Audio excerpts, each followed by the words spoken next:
क्या 24 घंटे में कांग्रेस के वोट कटवा विनर बन गए हैं? दरअसल यह सवाल खड़ा हुआ है प्रियंका गांधी के ही 24 घंटे में आए दो बयान से। कांग्रेस जनरल सेक्रेटरी प्रियंका गांधी ने कांग्रेस के कमजोर उम्मीदवार वाले बयान पर यू टर्न ले लिया है। उनका कहना है कि कांग्रेस मजबूती के साथ बीजेपी से लड़ रही है और इससे बीजेपी को ही नुकसान होगा। हालांकि कल उन्होंने कहा था कि कांग्रेस के जो उम्मीदवार हल्के हैं वो बीजेपी के ही वोट काटेंगे। अब आपको बता दें कि आखिर प्रियंका गांधी को 24 घंटे में ही अपना बयान क्यों बदलना पड़ा, इसके पीछे क्या बड़ी वजह रही है। दरअसल अखिलेश यादव और मायावती ये बहुत बड़ी वजह है, क्योंकि प्रियंका के वोट कटवा वाले बयान पर दोनों ही लीडर ने क्या कुछ कहा है, पहले आपको जरा वो सुनाते हैं। ये बहुत स्पष्ट है कि जहां हमारे उम्मीदवार अच्छा लड़ रहे हैं वहां और जहां मजबूत है वहां कांग्रेस जीतेगी। जहां हमारे उम्मीदवार थोड़े से हल्के हैं वहां पे हमने ऐसे उम्मीदवार दिए हैं जो बीजेपी का वोट काटे। हमने खास तौर से ये ध्यान दिया है कि हम कहीं किसी भी तरह से बीजेपी की मदद ना करें। हम मजबूती से लड़ रहे हैं, हमारे उम्मीदवार मजबूत हैं और हमारे साथ, हमारी विचारधारा के साथ जितनी भी विचारधाराएं हमारे पक्ष में है, हमारे साथ हैं, हम इकट्ठे बीजेपी के खिलाफ लड़ेंगे। तो तीनों ही लीडरान के अपने बयान आपको सुनाए हैं। प्रियंका गांधी वाड्रा के वो दो बयान जो कि 24 घंटे के अंदर बदल गए हैं। इसके अलावा एसपी और बीएसपी क्या सोचती है इसके पीछे, ये भी हमने आपको बताया है। अब ऐसे में सवाल ये उठता है, सबसे पहला और सीधा सवाल बिना किसी लाग लपेट के मैं यहां पर कांग्रेस लीडर से पूछना चाहूंगा, क्या कांग्रेस वोट कटवा पार्टी बनकर रह गई है? नहीं, देखिए, जो पार्टी जिसने देश में सबसे लंबे समय तक जो है शासन दिया हो, देश की जनता की सेवा की हो, सरकारें दी हो, और अब फिर परिवर्तन के इस दौर में 5 साल बीतने के बाद जब जिस प्रकार का एक कुशासन देश की जनता ने देखा है, जो अच्छे दिन का वायदा करके जो बुरे दिन देश की जनता को दिखा दिए, अब उनको हराने के लिए कांग्रेस पार्टी ही तो देश की जनता के सामने जो है मजबूती से चुनाव लड़ रही है। और देश की जनता जानती है कि देश में विकास कोई करा है या करती की बात कोई करता है तो कांग्रेस पार्टी है। तो इसमें वोट कटवा वाला प्रश्न नहीं है, हम वोट जितवा वाले हमारे कैंडिडेट्स हैं। जो हमारे कैंडिडेट्स वो हैं जो वोट की लेकर के और सीटों पर जीत रहे हैं। सर, मैं आपको बीच में रोक के इसलिए कहना चाहूंगा क्योंकि 24 घंटे बाद ही वो बयान आ गया। उससे पहले यह कहा गया था कि कुछ उम्मीदवार इसलिए उतारे जाते हैं कि कहीं ना कहीं कि जो कमजोर कैंडिडेट है कि सिर्फ उनका मकसद होता है वोट काटना। ये बात प्रियंका गांधी ने कही है। देखिए, प्रियंका जी ने जो कल कहा था रायबरेली में, उसको खुद ही उन्होंने आज अपनी बात को जस्टिफाई कर दिया है, उसकी बात का जवाब दे दिया। कई बार होता क्या है कि जल्दबाजी में, कहीं चुनाव के प्रेशर में, कहीं आने जाने में, भाग दौड़ में एक तत्काल एकदम से पत्रकार कुछ ऐसा प्रश्न पूछते हैं तो नेता कुछ बोलना कुछ चाहते हैं, कई बार शब्द कुछ और निकल जाते हैं, लेकिन उसका अर्थ ये नहीं है। उन्होंने स्पष्ट कर दिया है, हम लोग जीत रहे हैं, चुनाव जीत रहे हैं, तो ये वोट कटवा वाला कोई बात ही नहीं है। वो तो उन्होंने बोल दिया अपनी बात को, उन्होंने खुद ही अपने बयान को उन्होंने जस्टिफाई कर दिया, अपनी उसका जो है उत्तर दे दिया है, उन्होंने क्लियर कर दिया कि हम लोग जीत रहे हैं चुनाव। और ये तय तमाम सर्वे जो आ रहे हैं, जितनी भी जो सब लोग आ रहे हैं, देश की जनता भी चाहती है। देश की जनता इस समय एक ही आवाज बोल रही है, एक ही सुर में देश की जनता चाह रही है कि ये जो 1 मैन आर्मी और 2 मैन शो का जो नौटंकी 5 साल देश की जनता ने देखी है, जो ये जुमलेबाजों की जो सरकार देश की जनता ने देखी है, जो वायदा किया था तमाम उन वायदों से मुकर गए हैं और आज चुनाव के समय अपने वायदों की बात नहीं करते, जो मैनिफेस्टो में जो वायदे किए थे उस पर बात नहीं करते हैं, आज नए नए नारे लेकर के आते हैं। आज राष्ट्रवाद का पाठ इस देश की जनता को, हमारी देश की जनता को सिखाया जा रहा है, लेकिन मुद्दों पर बात नहीं होती। आज आप क्या राष्ट्रवाद का पाठ पढ़ा रहे हैं? आपको क्या इन 5 सालों में देश की जनता के ऊपर इस प्रकार का डाउट हो गया कि लोगों को राष्ट्रवाद का पाठ अब नए सिरे से भारतीय जनता पार्टी से सीखना पड़ेगा? राष्ट्रवाद तो सब लोगों के खून में है। हम लोगों ने गुलामी देखी है, गुलामी के बाद, इन 200 वर्षों की गुलामी के बाद हमारे पूर्वजों ने हमारे को आजादी दिलाई है। वही खून हमारे सब लोगों के, देशवासियों के सीने में और पूरे शरीर में घूम रहा है। और वही आज आप भारतीय जनता पार्टी, उस भारतीय जनता पार्टी से जो कि गुलामी में रहने के लिए जो चाहती थी कि देश हमारा गुलाम बना रहे, ये वो भारतीय जनता पार्टी है जिन्होंने अंग्रेजों के जो है पिट्ठू बने रहे, उनके पक्ष में कोर्ट में गवाहियां दी और जो है देश में मुहिम चलाने का प्रयास तो माजी की बात हो गई, ये सारी माजी की बात हो गई। लेकिन यहां पर अगर राघवेंद्र दुबे जी आपसे जानना चाहूंगे कि समाजवादी पार्टी का पक्ष आप रख रहे हैं, अखिलेश यादव ने सीधे तौर पर यह कह दिया है कि कोई भी पॉलिटिकल पार्टी कमजोर कैंडिडेट नहीं उतारती है, यह सिर्फ एक बहाना है, उनको अपनी हार दिख रही है। या फिर इससे पहले का जो बयान मैं याद दिलाऊं, अखिलेश यादव का यह कहना है कि वो 2019 के लिए नहीं बल्कि 2022 की तैयारी कर रहे हैं। देखिए, नहीं, इस जो लोकसभा के चुनाव की बात है, 2022 नहीं, इसी चुनाव में आप देखें गठबंधन सबसे मजबूत होकर के उभर रहा है। नहीं, वो राहुल गांधी के बारे में कहा उन्होंने कि 2022 की जो तैयारी है वो कांग्रेस पार्टी कर रही है, बीजेपी से नहीं लड़ रही है। हम उनका जो बयान आया, कल जो बयान आया था, उसके बाद आज उनका बयान दोबारा आ गया जी। प्रियंका गांधी का। लेकिन हमारा मानना यह है कि कोई भी पार्टी हो, वो जानबूझ के कोई भी कमजोर प्रत्याशी नहीं उतारती, और सभी अपने जान में सब कोशिश करके ऐसा प्रत्याशी उतारते हैं कि जो मजबूत हो। बहुत जगह ऐसा हो जाता है कि किसी प्रत्याशी का, विपक्षी पार्टी के प्रत्याशी का इतना ज्यादा प्रभाव होता है कि वो बट वृक्ष के सामने कोई प्रत्याशी हल्का लगता है, लेकिन ऐसा होता नहीं है। अपने जान में हर पार्टी मजबूत प्रत्याशी उसको उतारती है जो वहां से जीत सके। तो ये बात सही है कि ऐसा नहीं है कि कोई कमजोर प्रत्याशी, सारे अपने हिसाब से सब ठीक प्रत्याशी। बीजेपी ने भी सारे प्रत्याशी कमजोर थोड़ी उतारे होंगे, उन्होंने अपने हिसाब से उतारे होंगे कि ये जीत जाएंगे। लेकिन अब ये जनता को तय करना है कि जिस तरीके से इन्होंने जनता के खिलाफ वादा खिलाफी की है, और जिस तरीके से जो जनहित के मुद्दे गौड़ हो गए इस पूरे चुनाव में जी, तो जनता उसका जरूर जवाब देगी। इसलिए जवाब देगी कि जनता को निर्णय निश्चित रूप से करना भी चाहिए, क्योंकि जनता इन बहुत सारी चीजें, प्रतीकात्मक राजनीति में नहीं फंसना चाहती है। जनता चाहती कि धरातल पर कुछ विकास दिखे।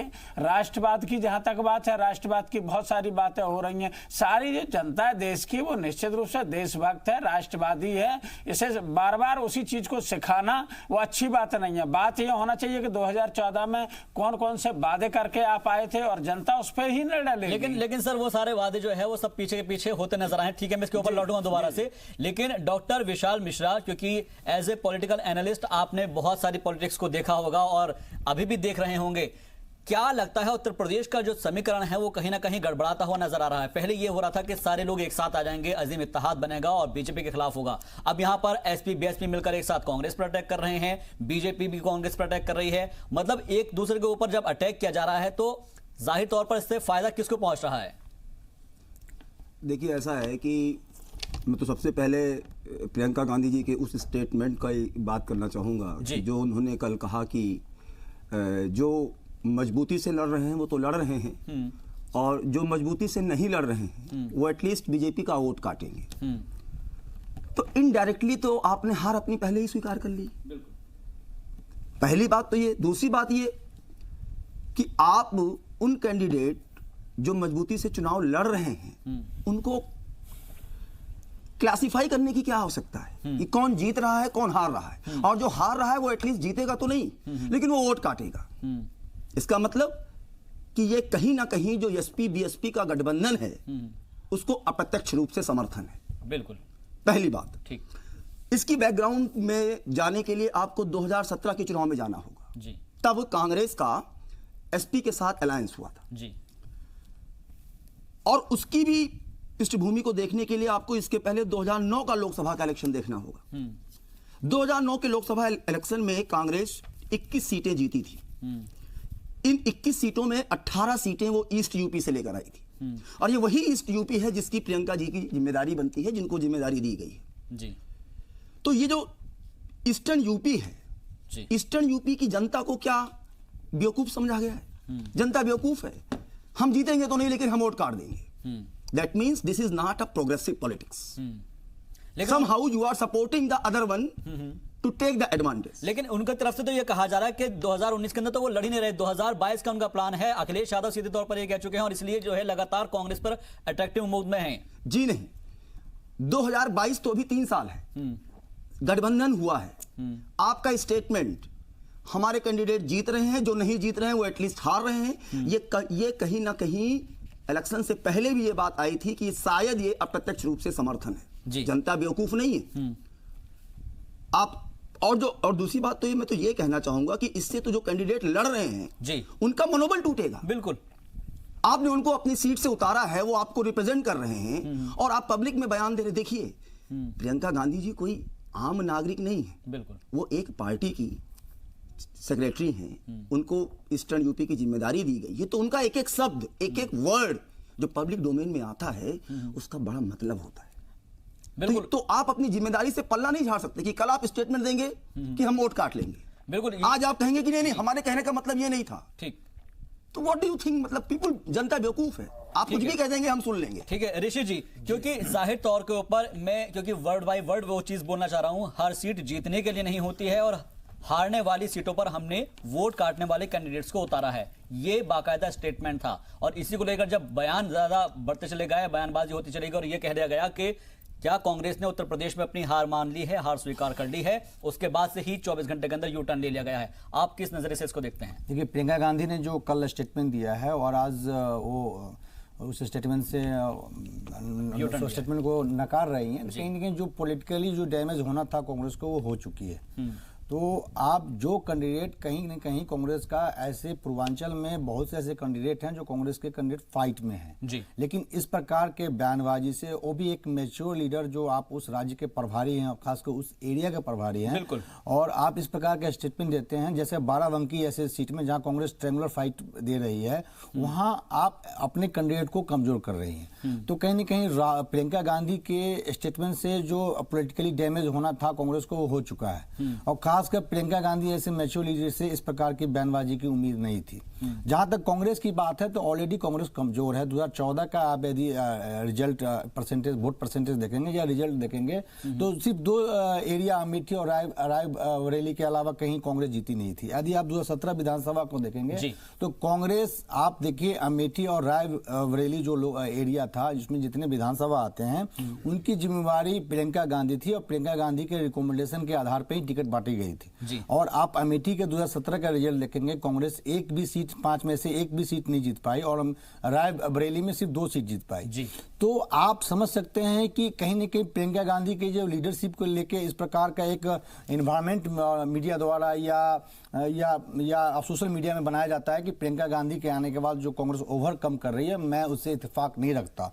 आप 7% वोट शेयर लेके और आप बीजेपी को चैलेंज करने जा रहे हैं जिसका वोट परसेंट 50% से ऊपर है। या महागठबंधन को मिला दीजिए तो महागठबंधन का भी 42-43% है, दोनों को मिला देते हैं तो है। तो आप उसको कैसे चैलेंज करेंगे? दूसरा बात, प्रियंका गांधी ने कल जो स्टेटमेंट दिया उसका एक सैंपल एग्जांपल आप टेस्टिफाई कर लीजिए। गोरखपुर चले जाइए, गोरखपुर में जो कांग्रेस कैंडिडेट जो एक ब्राह्मण को दिया है, आप जातीय समीकरण गोरखपुर का समझेंगे तो करीब करीब 3.5 लाख निषाद हैं, 1.5 लाख मुसलमान, तो 5 लाख हो गया, 2 लाख यादव है, 7 लाख और 2 लाख दलित है, 9 लाख, और वहीं 3 लाख ब्राह्मण है। तो आप देखिए, रवि किशन ब्राह्मण है और रवि किशन के विरुद्ध निषाद, महागठबंधन ने निषाद समुदाय के लोग को दिया है, वहीं कांग्रेस ने एक ब्राह्मण को टिकट दिया है। जो 3 लाख ब्राह्मण वोट हैं गोरखपुर में, उसको कांग्रेस कहीं न कहीं डैमेज करेगी। तो डैमेज कहीं न कहीं रवि किशन यानी बीजेपी के कैंडिडेट को करेगी, एनडीए के कैंडिडेट को करेगी। तो कांग्रेस ने जो पूर्वांचल में ऐसे कई टिकट, चाहे आप गाजीपुर का ले लीजिए, चाहे आप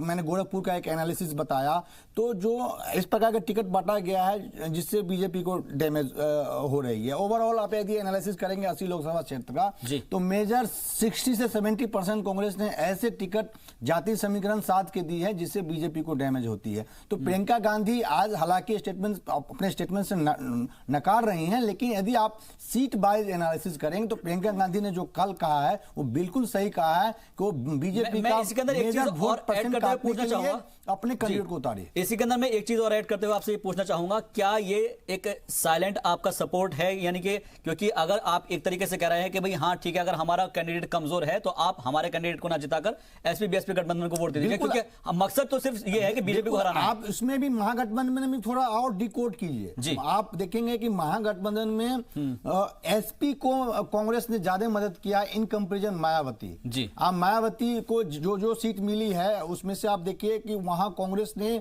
मायावती के वोट बैंक में सेंध लगाया है, लेकिन जहां समाजवादी पार्टी के कैंडिडेट है तो वहां कहीं न कहीं बीजेपी के वोट बैंक में सेंध लगाने के अकॉर्डिंग वो कास्ट फैक्टर को देखते हुए कैंडिडेट उतारी है कांग्रेस ने। तो जो प्रियंका गांधी ने कही है वो बिल्कुल कही है, और उसका आप एनालिसिस सीट वाइज कर लीजिए तो कहीं न कहीं प्रियंका जो कही है वो बिल्कुल सही कही है। ठीक है, क्योंकि ये जो बाइट है मीडिया के अंदर जो दिखाई गई है उसके आगे की बाइट भी मैं बता देता हूं कि उसमें कहा है कि जितनी विचारधाराएं हमारे साथ हैं, हम इकट्ठे बीजेपी के खिलाफ है। क्योंकि अनुज जी, सब लोग एक साथ इकट्ठे हो रहे हैं, तो क्या इसका मैसेज ये जा रहा है कि भाई सीधे तौर पर तो यही बात हो रही है जो मैंने अभी पूछी है सर से, कि अगर हमारा कैंडिडेट कमजोर है तो आप बीजेपी को वोट मत दीजिएगा, एसपी बीएसपी आरएलडी के गठबंधन को वोट दीजिए। तो एक इनडायरेक्टली आप तो सपोर्ट कर रहे हैं गठबंधन को। गठबंधन से हमारा सीधा मुकाबला है।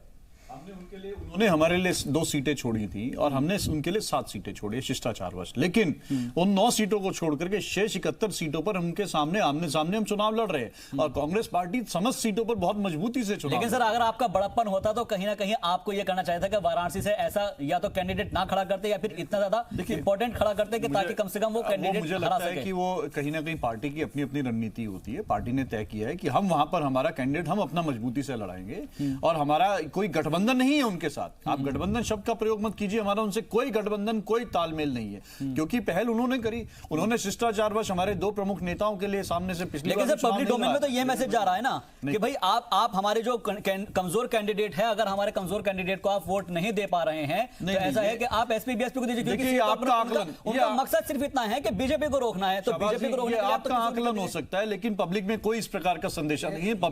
पब्लिक जानती है कि ये पब्लिक अच्छे से जानती है कि देश में अगर भारतीय जनता पार्टी को कोई पार्टी चुनौती दे सकती है और सरकार बना सकती है, क्योंकि किसी प्रांत के चुनाव नहीं है, ये प्रदेश के चुनाव नहीं है, किसी क्षेत्र का चुनाव नहीं है, ये राष्ट्र के चुनाव है ऋषि जी, ये राष्ट्र के चुनाव है। और केंद्र में अगर सरकार अगर बनानी है तो राष्ट्रीय पार्टी ही सरकार बना सकती है और कांग्रेस पार्टी बिना अलायंस के, वो भी बिना अलायंस के समय पर सरकार बनाई है और देश की जनता जानती है कि भारतीय जनता पार्टी और आप 7% वोट शेयर के साथ उस पॉलिटिकल पार्टी को चैलेंज किया, अप्रत्यक्ष रूप से समर्थन, वही मैं ये अप्रत्यक्ष नहीं, ये अप्रत्यक्ष रूप से समाजवादी पार्टी बहुजन समाज पार्टी को गठबंधन को समर्थन है। बिल्कुल जी नहीं, वही चीज मैं कह रहा हूं, वही मैं कह रहा हूं। देखिए प्रत्यक्ष को किसी प्रमाण की आवश्यकता नहीं होती है। बिल्कुल आप इतने बड़े पार्टी के ओहदे पर होकर आप ऐसा बयान दे रहे हैं एक करके नहीं जीतेंगे लेकिन हम वोट तो काट लेंगे। No no no, this is clear cut mandate. और वो बात कह दी गई है, वो प्रियंका वाड्रा ने खुद अपना कह दी कट मैंडेट कि आप जी नहीं, ईमानदारी से ईस्टर्न यूपी जो 40 सीट को कवर करता है, ठीक है, ऋषि जी कुछ कहना चाह रहे हैं, जो 40 सीट को कवर करता है, half of the UP. Okay मैं आता हूं, मैं आ रहा हूं ऋषि जी। हाँ ऋषि जी कहना चाह रहे हैं 40 सीट कम नहीं होती, ठीक है इसलिए ठीक है पहले एक बार मुझे उत्तर देने दीजिए। जी नहीं, ठीक है मेरे विषय ना बोलिए, मेरे को बोलने दीजिए। ठीक है अनुज जी बताइए। आपको ये बात मान लेनी चाहिए। ठीक है कि आपकी पार्टी के मुखिया इस बात को अनुज जी पूरा कर लीजिए, पूरा कर लीजिए। ठीक है हाँ लेट कंप्लीट। ठीक है 2014 में क्या हुआ था, भारतीय जनता पार्टी के खिलाफ देश में 69% वोट पड़ा था, केवल 31% वोट इनको पड़ा था, 69% इनके खिलाफ वोट पड़ा था। और मैं आपकी जानकारी के लिए बता दूं 2014 के लोकसभा इलेक्शन में उत्तर प्रदेश में बीजेपी को 42.5% वोट मिले थे। हम सुनेंगे आपकी बात। 42.5% vote was given to Bharatiya Janata party. अनुज जी मेरी बात 2014 के इलेक्शन की बात मैं कर रहा हूं। मैं एक मिनट मैं सबके पास आऊंगा। 2014 का इलेक्शन अनुज जी मैं सबके पास आऊंगा। राघवेंद्र जी मैं सबके पास आ रहा हूँ। वोट मिले थे। विशाल जी बात कर रहे हैं आप, 2017 की बात मत कीजिए। ठीक है मैं सबके पास आ रहा हूँ। मैं एक बार मैं एक मैं भी सर अनुज बोल रहा था।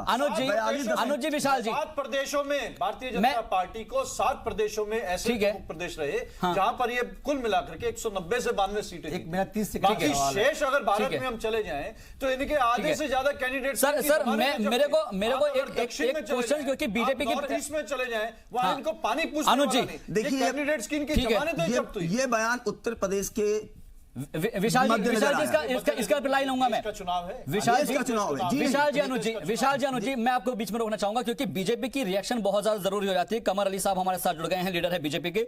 कमर अली साहब, प्रियंका गांधी वाड्रा का जो बयान है वो सभी ने सुना है और उस बयान के अंदर 24 घंटों के अंदर जो 2 बयान आए हैं, सबसे पहले रिएक्शन आपकी जानना चाहूंगा उस पर। जी शुक्रिया आपको वक्त देने के लिए, मुझे बहुत बहुत मेहरबानी आपकी जी। मैंने सारे लोगों का बयान सुना और प्रियंका गांधी जी ने जिस तरह का बयान दिया जी उस तरह का बयान को बयां करता। जिस सियासत करती हैं हमेशा उन्होंने इस तरह की सियासत करी है, बांटो और राज करो। जो बांटने और राजनीतिक करते हैं उन्होंने वोट जिस तरह से आज तक पॉलिसी करी है, जैसे हिंदू को मुसलमान से अलग करना, सिख को ईसाई से अलग करना, उनको वोट बैंक समझना। हमेशा उन्होंने हिंदुस्तान की आवाम को आवाम नहीं समझा है, उन्हें नागरिक नहीं माना है, उनको सिर्फ एक वोट बैंक समझा है। उनकी जुबान पे अगर सच निकल आया है तो क्या गलत है जी। उन्होंने सच बोला है कि इस तरह से ये चीज है। आप यकीन मानिए और पब्लिक भी जानती है हिंदुस्तान की और उत्तर प्रदेश की आवाम भी जानती है कि कांग्रेस, सापा, बासपा सब एक है।